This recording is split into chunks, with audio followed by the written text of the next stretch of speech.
Saúdo a todos com a graça e a paz do nosso Senhor Jesus Cristo. Amém? Meus amados, mais uma vez estamos aqui incumbidos de trazer a palavra do Senhor essa noite, dando continuidade ao nosso estudo da carta de 1 Coríntios. Convido os amados a abrirem vossas Bíblias em 1 Coríntios, e vamos no capítulo 1, e vamos ler dos versos 10 ao 17.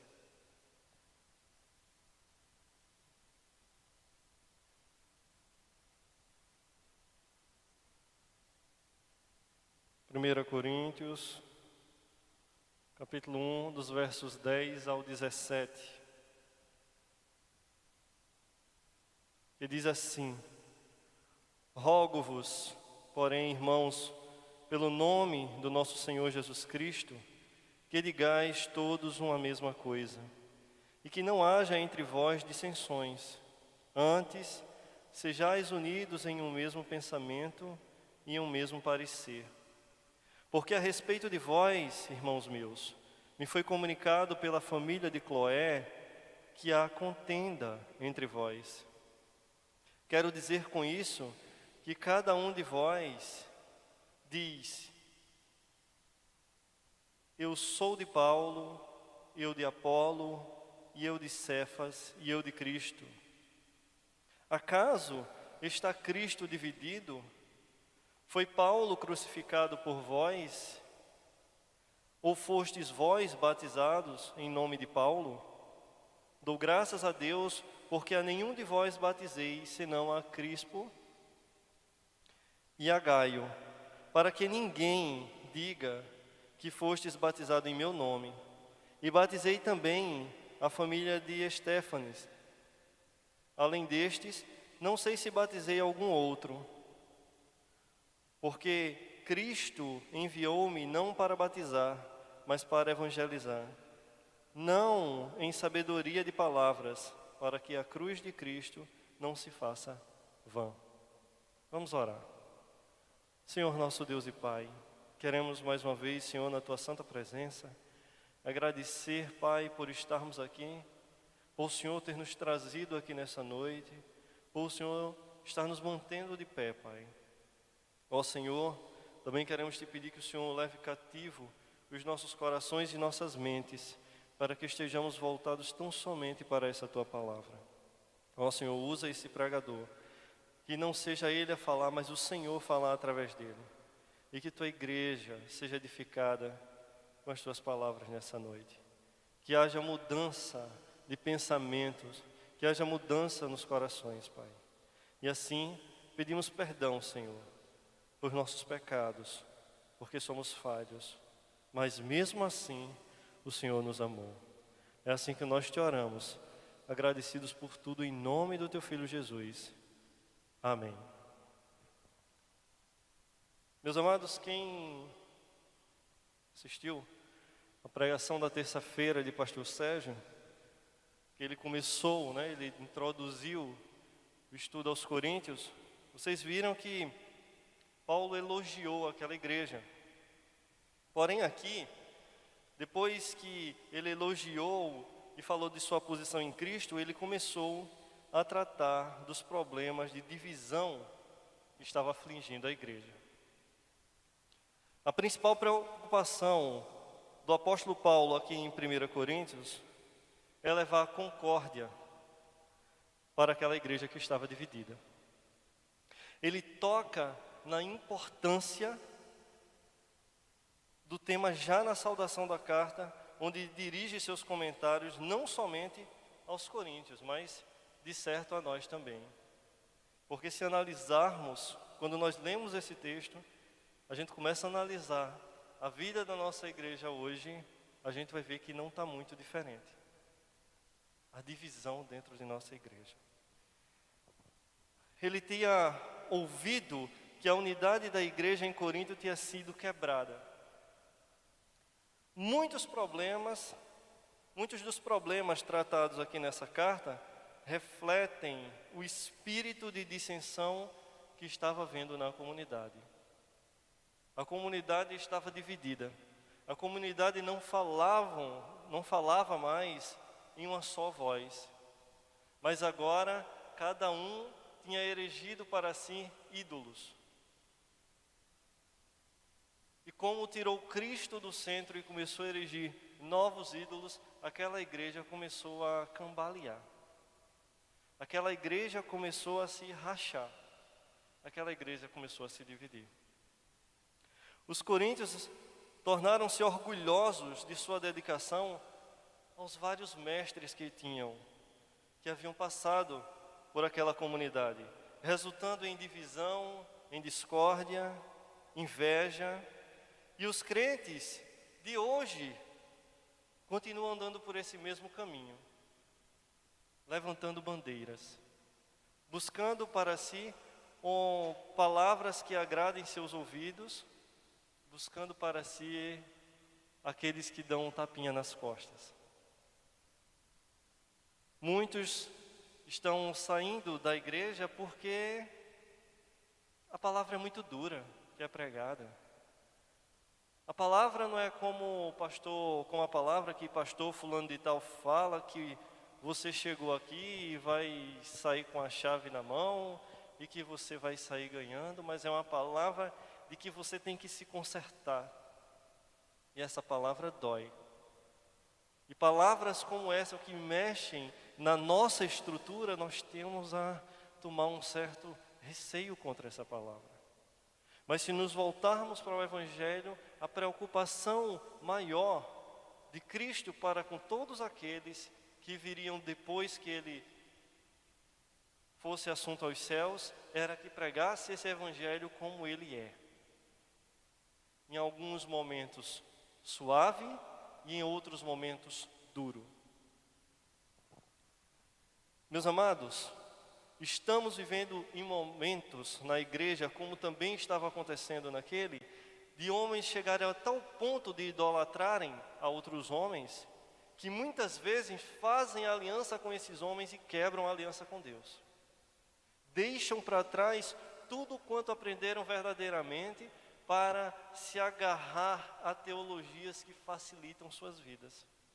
Porque é muito mais fácil você ouvir que você vai ganhar, que você vai receber, que sua vida vai mudar, que você não vai mais passar por sofrimentos, ao ponto de muitas vezes você não viver nada disso.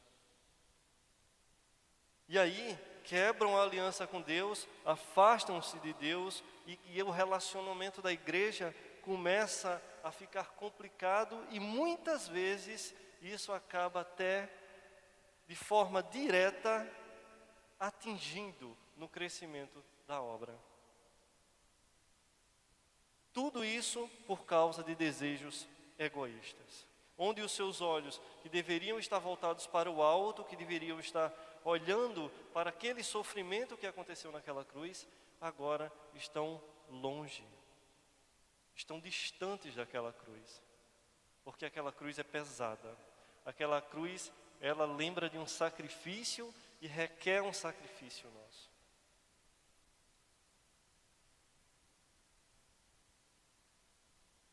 Amados, essas pessoas acabam se entregando a ilusórias projeções de deuses carnais que prometem o mundo, mas não prometem o principal. E devido a essas discussões e divisões, lamentavelmente, membros insatisfeitos, insubordinados, muitas vezes têm o pensamento ingênuo de que sair da igreja vai resolver, ou escolher outra igreja vai ser resolvido esses problemas, ou escolhendo um outro pastor para lhe pastorear vai ser melhor para as suas vidas. E dessa inquietação surge um hábito muito comum nos momentos de hoje, que é de pular de igreja em igreja, entrar na igreja e sair, entra e sai, um troca-troca de igreja, resultando num crente com raízes rasas. Um crente sem conhecimento de Deus, um crente sem amor pela obra e pelos irmãos. Então aqui a gente chega à simples pergunta: Então, se estava acontecendo tudo isso, Paulo não estava naquele momento, recebeu essa notícia. Por quê? Paulo está preocupado com essa comunidade dos coríntios. Por que será que surgiu essa preocupação de Paulo? A atenção que Paulo dá a esse problema é para que os coríntios não procurassem apenas o seu próprio bem, mas antes o bem de muitos, para que esses muitos fossem salvos. No verso 10, a gente vai ver claramente o início, que nós começamos a ler o texto. Paulo, em uma outra versão, ele vai dizer: eu suplico.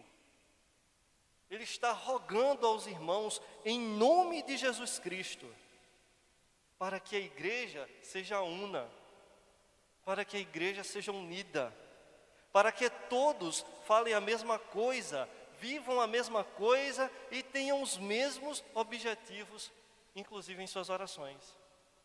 Paulo está suplicando para dizer: amados, acabem com essas dissensões. Antes caminhem juntos, orem juntos, vivam juntos, pensem todos com o mesmo objetivo, orem todos por um mesmo objetivo. A discórdia dos coríntios, baseada em orgulho pessoal, é sintoma do entendimento profundamente equivocado do Evangelho.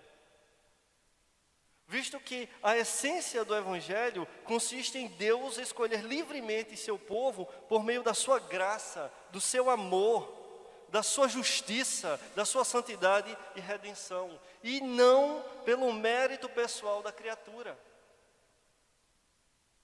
Então toda a glória, toda a honra que era para ser dada a Deus e não a si mesmo, eles estavam dedicando a líderes, jogando as habilidades da retórica uns contra os outros.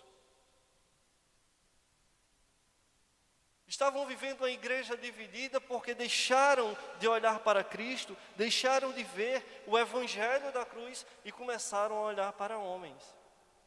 Ao ponto de mais tarde Paulo vir dizer: olha, acaso, ele ia respondendo a carta que Cloé mandou lá para ele, o povo da casa de Cloé mandou para ele, e ele responde essa carta fazendo logo 3 perguntas dentro dessa carta. Primeiro, acaso Cristo está dividido? Acaso cada um que está pregando agora está pregando um Cristo diferente ou um pedaço de Cristo? Acaso todos não pregam o mesmo Cristo? Membros da igreja parecem ter se reunido em torno dos homens, desses líderes, Paulo, Cefas e Apolo, Cefas, o Pedro, e se dividido em grupos rivais, afirmando superioridade aos demais, ou seja, um querendo ser maior do que o outro, porque tinha uma boa retórica ou porque cada um com sua peculiaridade. Porém, Paulo não prega um Cristo, Apolo outro e Pedro a outro. Mas ambos pregam o mesmo Cristo, pois só existe um Salvador e um Evangelho. E este Salvador e este Evangelho, eles pregavam o mesmo. Da mesma forma, a gente começa a olhar para a nossa igreja hoje, e uns dizem assim: olha, eu não gosto de assistir aos cultos quando é pastor Carlos que prega. Eu prefiro o pastor Sérgio. Porque pastor Sérgio, pastor Carlos, quando começa a pregar, a gente começa se empolgando na pregação dele, acaba. Aí outros vão dizer: não, eu prefiro que o pastor Sérgio, que seja pastor Sóstenes ao invés de pastor Sérgio. Porque quando o pastor Sérgio começa a pregar, é 1 hora, é 1h10, é 1h15, 1h20. E aí começa a divisão da igreja. Cada um que tenha o seu queridinho e esquecendo da mensagem. Olhando para o pregador e muitas vezes nem sabe, nem prestou atenção no que estava sendo pregado. Não suporta o pastor Carlos pregar. E nem ouviu a mensagem.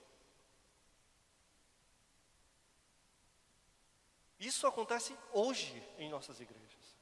Eu prefiro quando Gabriel louva, porque Gabriel traz um estilo diferente, mas quando É Alisson que está louvando, eu não suporto. Divisão da igreja. Quando todos deveríamos adorar em espírito, em verdade e em união. Uma igreja desunida, ela não subsiste. Ela não é cristã. Ela é qualquer coisa menos cristã. Aquele que hoje pensa, eu não quero mais ir para a igreja porque a igreja agora já tem muita gente. Vou melhorar a frase. Eu não quero mais voltar para a igreja porque a igreja agora tem muitos pastores. Eu era mais acostumado quando era só pastor Sérgio. Eu era mais acostumado quando era só pastor Chosne. Agora é pastor Sérgio, é pastor Chosne, é pastor Carlos, é pastor Roberto. E há um monte de pastor. Não suporto isso. Quantas vezes estamos nos voltados só aos nossos gostos, né, aos nossos egoísmos, ao querer eu mesmo. Isso não é novo, desde lá já acontecia. A gente vai discorrer aqui no texto, mais para baixo, e a gente vai dizer que um dizia que era de Paulo, outro dizia que era de Cefas e outro dizia que era de Apolo. E havia outros que diziam que era de Cristo, mas não andava como era para ser. E temos que colocar nossa mão na consciência. A importância dessa carta de Paulo. Uma carta totalmente atualizada, que vem falar para nós hoje assim, olha, vocês estão vivendo a mesma coisa. Será que vocês não aprendem nada com a Escritura, com essa carta que já foi escrita lá para aquele povo daquela época? Quer dizer que para vocês hoje não serve mais? Vocês não têm ficado atento, não têm sido atento à mensagem que essa carta diz? Meus amados, a igreja estava seguindo um modelo mundano. Ao invés da igreja, ela dar exemplo ao mundo, ela estava seguindo exemplo do mundo, assim como hoje está acontecendo. As pessoas olham para fora da igreja, veem o que é que tem lá fora e quer trazer para dentro da igreja. As pessoas não querem olhar para dentro da igreja e dizer assim, a gente precisa tirar isso aqui e levar para fora. Não, as pessoas querem o comodismo. As pessoas querem aumentar o seu ego. As pessoas querem ser estrelas. Se fala um pouquinho melhor, é o orador oficial. Se estudou um pouquinho a mais da palavra, é o pregador oficial. Se sabe chegar com a nota um pouquinho mais em cima, é o líder de louvor. Ele é oficial. E as pessoas começam a levantar esses altares para si, fazendo a mesma coisa que estava acontecendo aqui em Corinto.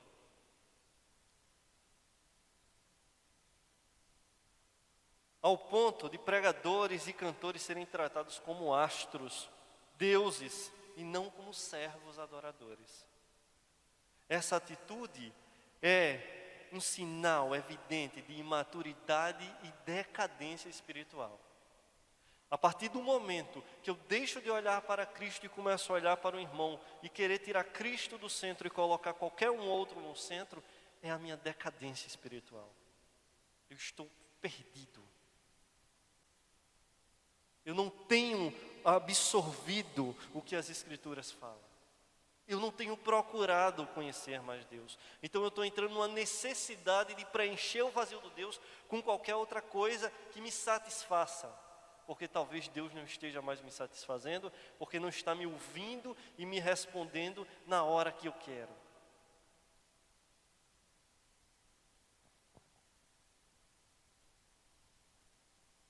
A igreja, ela estava dividida.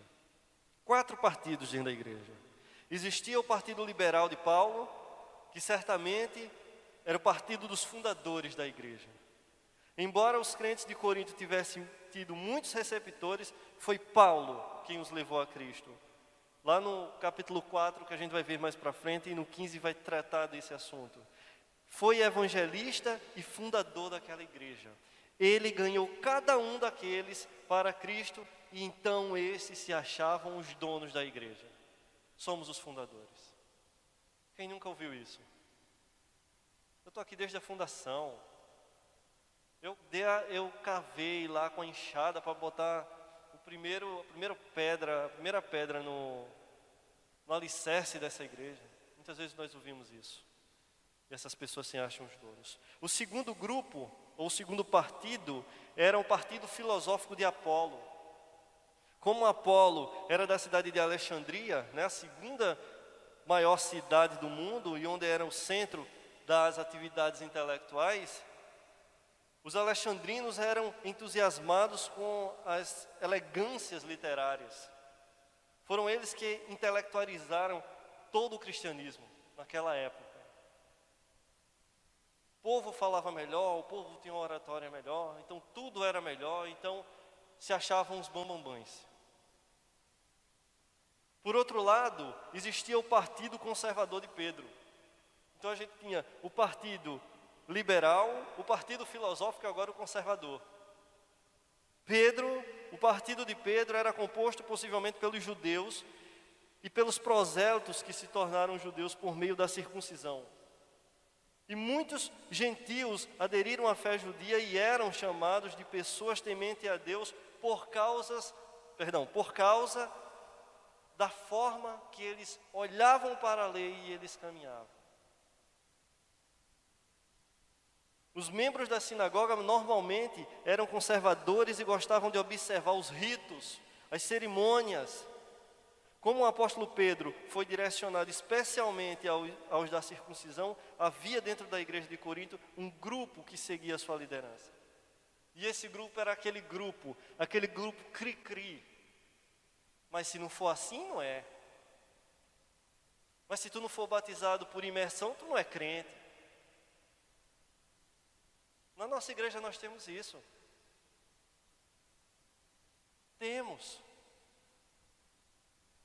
Quantos aqui ainda podem dizer assim, ora, mas pastor Sóstenes, acaso o pastor Carlos foi batizado por imersão?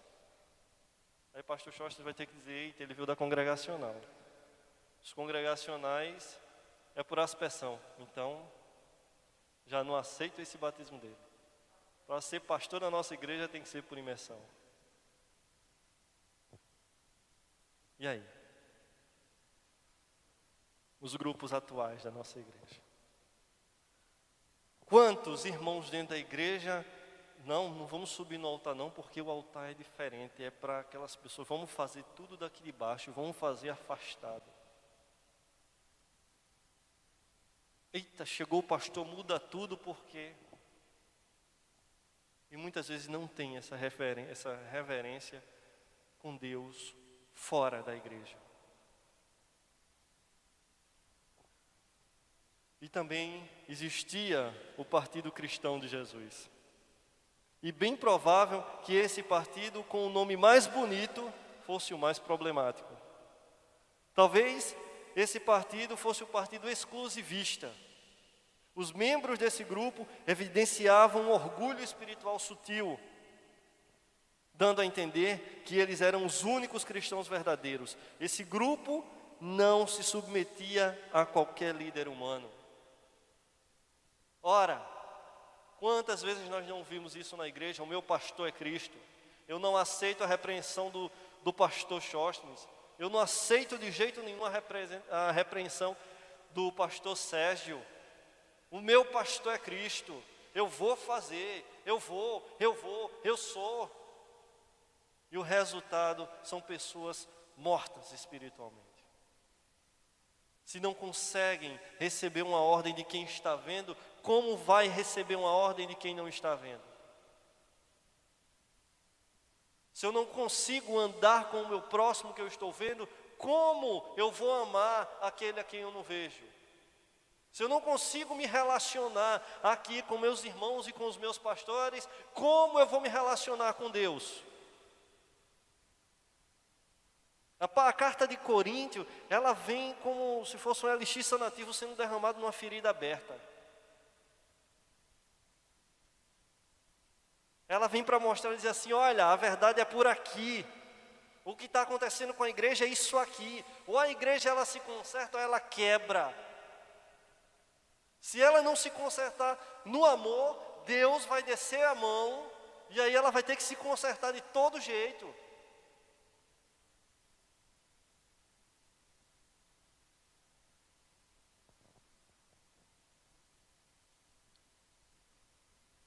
Então Paulo precisa perguntar à igreja de Corinto: quem é Paulo? Quem é Cefas? Quem é Apolo? Quem são esses homens? Se não simplesmente servos por meio de quem vocês creram. Porque um plantou, outro regou, mas o crescimento quem deu foi Deus. Qualquer um de nós que estamos aqui, a nossa missão é proclamar o Evangelho. O Espírito Santo é quem vai fazer o resto na pessoa. Mas como a gente vai proclamar o Evangelho se a gente nem estudar a palavra nós estamos? Como é que eu vou explicar a palavra a alguém se nem compreender a palavra eu estou compreendendo? Como é que eu vou falar do amor de Deus ao irmão, para ele amar o próximo, se eu não consigo amar meu irmão que está aqui dentro da igreja? Se eu não consigo amar meu irmão lá fora? Se eu não consigo amar o outro? Há uma incompatibilidade no discurso.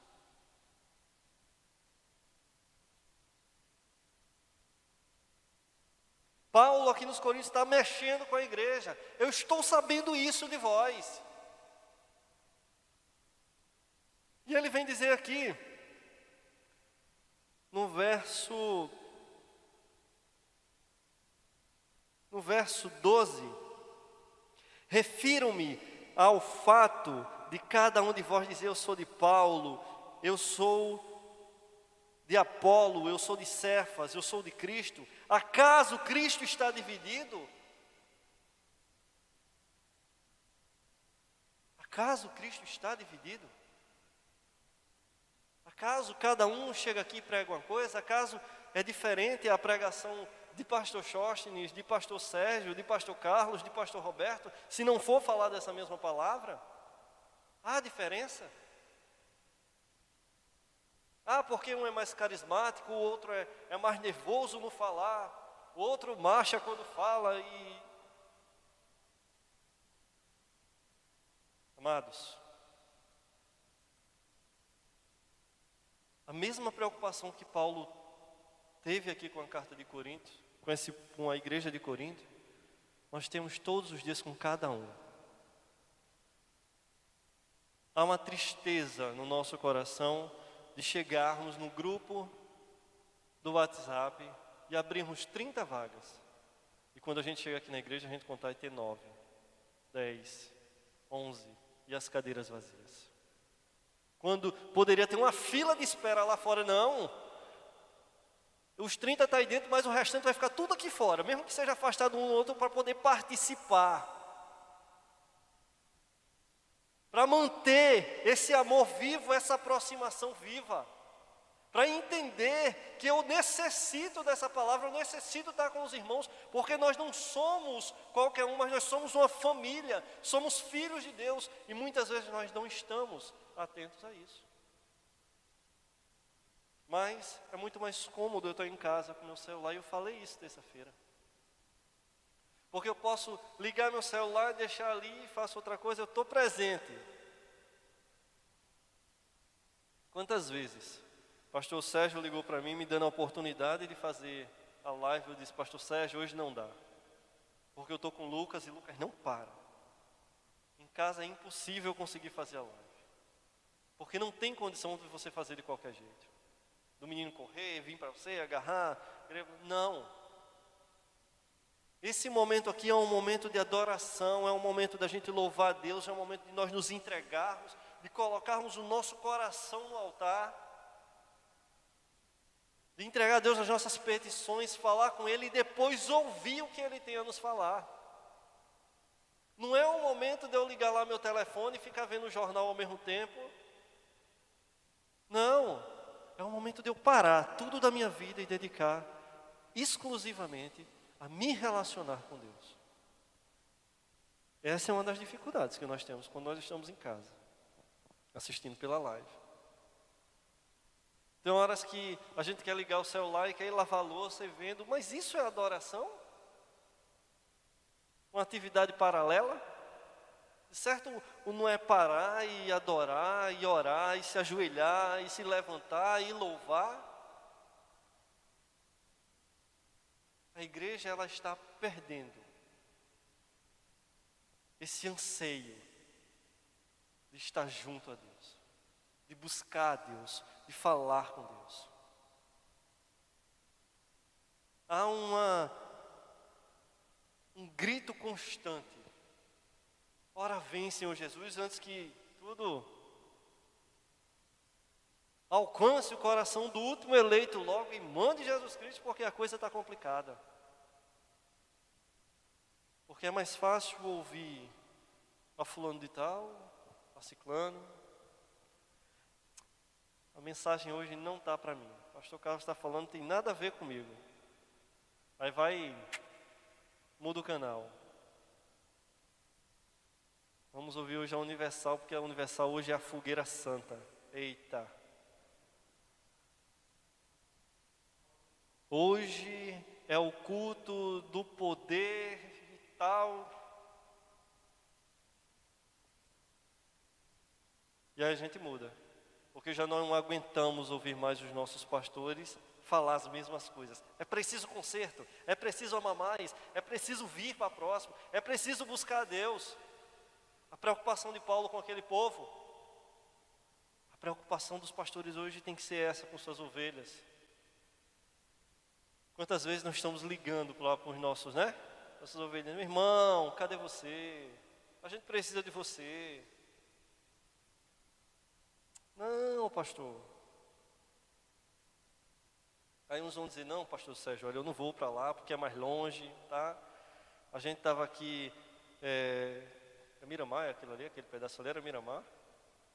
Estamos aqui no Miramar, que é um central, é praia, é outro nível. Aí vai lá para Colibris, homem, buraco.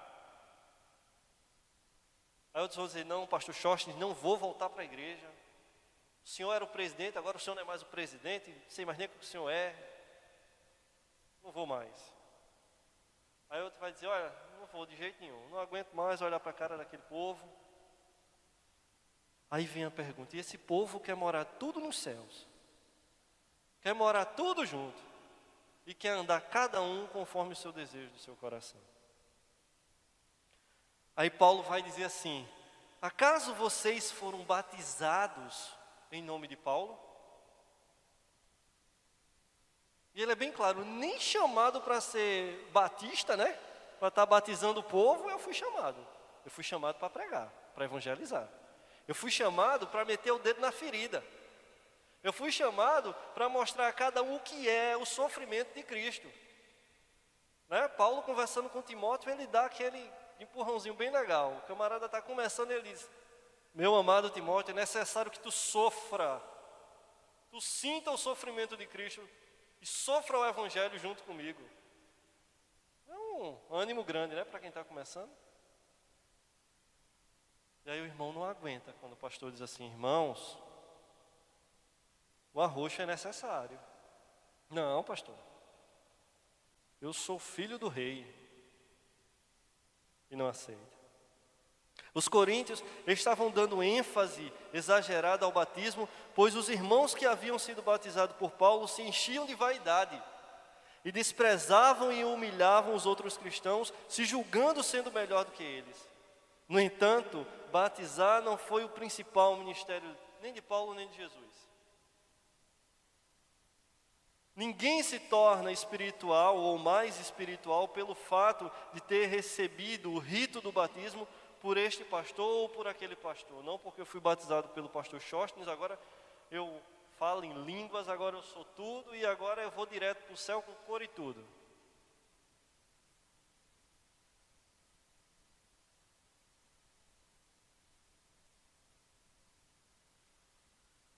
Se pensarmos assim, em vez de honrarmos o nome de Cristo, estamos honrando o nome do homem. E promover a unidade da igreja, fazer com que as pessoas compreendam o que é igreja e o porquê nós estamos aqui e qual a missão e o sermos filhos de Deus é mostrar que tudo isso só foi possível por causa do sacrifício de Cristo naquela cruz. Tão somente isso. O batismo é administrado em nome do Deus triuno.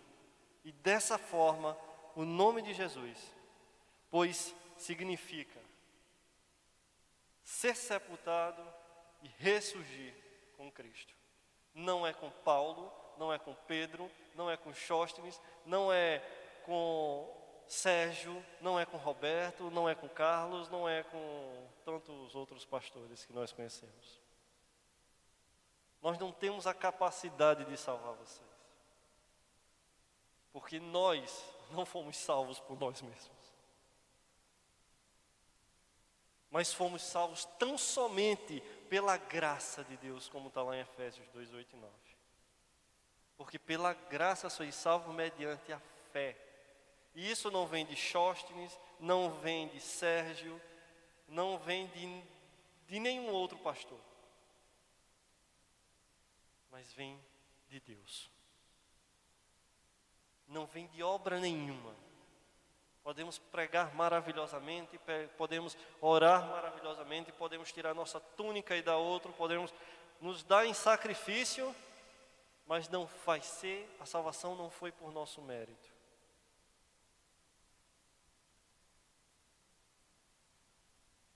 E aí vem a terceira pergunta para a gente já partir para o final. Acaso foi Paulo crucificado por vós? A cruz ocupa um lugar central na proclamação do Evangelho. Se você quer ser um cristão, você tem que receber a cruz, você tem que entender que a cruz vai fazer parte da sua vida. Você vai fazer parte do povo da cruz agora. Eu faço parte do povo da cruz, daquele povo que sofre pelo Evangelho, daquele povo que tem que estar disposto a se dar pelo Evangelho. Paulo induz um contraste entre o poder do Evangelho e a fraqueza da sabedoria humana. Ele vai dizer, olha, não é pela minha sabedoria que prego o Evangelho, para que o Evangelho não seja escondido, não seja diminuído. Mas foi tão somente o Evangelho que tratou de Paulo. Foi o amor de Deus, foi o chamado de Deus. Deus na vida de Paulo transformou ele. Não foi as forças dele, não foi o conhecimento que ele ganhou durante toda a sua vida, não foi a forma dele saber falar, mas tão somente a misericórdia de Deus sobre ele. Ele mostra que os grupos que existiam dentro da igreja olharam para a cruz em três perspectivas diferentes. Paulo diz, mas nós pregamos a Cristo crucificado. E isso foi escândalo para os judeus, loucura para os gentios. Mas, para os que foram chamados, tanto judeus como gregos, ou como qualquer outro gentio, o pregar Cristo foi poder de Deus para salvar o povo. Enquanto eles achavam loucura, aqueles que seguem a Cristo verdadeiramente veem como necessidade. Foi a nossa solução. Foi a solução para as nossas vidas. Foi a nossa salvação, literalmente.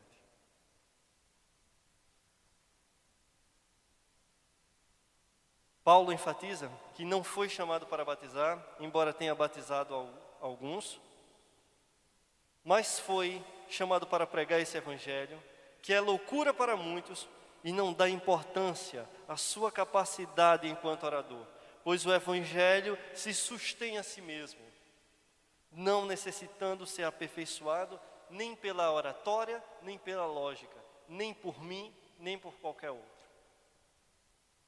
O evangelho por si só, ele é verdade. O evangelho por si só, ele vai fazer o que tem de fazer. A minha função é falar do evangelho.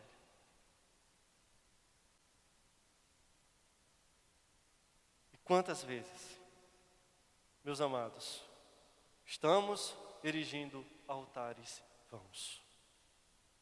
Quantas vezes estamos deixando de colocar o nosso coração na presença do Senhor e dando a homens inescrupulosos, muitas vezes. Que não só estão roubando o que lhe é, como é que eu posso dizer, material, mas roubando a preciosidade espiritual, pregando outra coisa que não é esse evangelho. E muitas vezes o povo está caminhando e achando que é isso mesmo. Divisões na igreja negam a unidade do batismo em Cristo. Cristo, ele disse a Pedro: Pedro, tu me amas? E repetiu essa pergunta. Mas ele disse, e toda vez Pedro dizia: sim, eu amo. Mestre, tu sabes. E qual foi a mensagem que ele disse a Pedro naquele momento? Apacenta as minhas ovelhas. Unde a minha igreja. Fazei com que eles caminhem juntos. Que eles entendam o porquê disso tudo. Que está acontecendo e o que está por vir. Como servo, temos que pregar o Evangelho como ele é. Não podemos transformar ele de modo algum. E muito menos não nos transformarmos em objeto de adoração. Pois adoração só a Deus. Ele que é o único objeto da nossa fé e da nossa esperança. Temos que colocar os nossos corações dispostos a Cristo. Todo e qualquer pensamento, todo e qualquer coisa que queira entrar no seu coração e tomar o lugar de Cristo, ele tem que ser descartado de sua vida. E temos que olhar para a obra do Senhor como um aperfeiçoamento nosso. É onde nós vamos exercitar a nossa fé. É onde nós vamos exercitar o nosso amor. E não fazemos isso em casa. Nós podemos estender a obra para casa, mas ela tem que começar aqui. Nós vamos sair daqui com cada irmão e vamos evangelizar lá fora. Nós vamos para uma casa para fazer um discipulado, nós vamos para uma casa para fazer um culto no lar, nós vamos numa casa para fazer uma visita, nós vamos levar uma ceia, mas nós vamos, porque eu sozinho em casa eu não sou igreja. Eu tenho que estar em união. Sozinho em casa, eu sou uma brasinha que está se apagando. Que vai chegar um momento que vai estar frio. Então, amados, que nessa noite nós tenhamos entendido a mensagem que Paulo passou para a igreja de Corinto naquela época, que hoje tem falado conosco. Que não muito diferente, a nossa igreja também está passando por isso. Precisamos inculcar em nossas mentes a necessidade de andarmos juntos. Tem uma frasezinha que hoje é clichê, né? Juntos somos mais fortes. E muitas vezes isso parece soltar da boca para fora. Nós não colocamos isso dentro de nós. Mas na verdade é isso. Juntos somos mais fortes. Nós vamos conseguir chegar mais distantes. O Evangelho vai chegar mais distante. Porque muitos vão pensar para uma solução de como resolver tal problema, colocando ele nas mãos do Senhor. E de certo Deus dá a resposta. No momento, mas dá. E ainda que fique em silêncio, a igreja vai saber se era para sim ou se era para não. Então eu agradeço a rica oportunidade em nome de Jesus. E que o Senhor, Ele continue nos abençoando, que o Senhor, Ele continue nos capacitando a estar trazendo a sua mensagem. Que o Senhor continue colocando mais amor nos nossos corações, tanto para com os outros, tanto para com Ele mesmo. Então, amados, se você tem pensado em desistir, Cristo não desistiu de você. Ele morreu naquela cruz. Ele poderia ter descido daquela cruz e ter ido embora e ter dito: olha, se resolvam. Mas Ele amou a mim e a você. Então, qualquer coisa que nós venhamos a pensar para justificar o fato de não querer estar aqui, é injustificável. Então, pensemos nisso nessa noite, em nome de Jesus.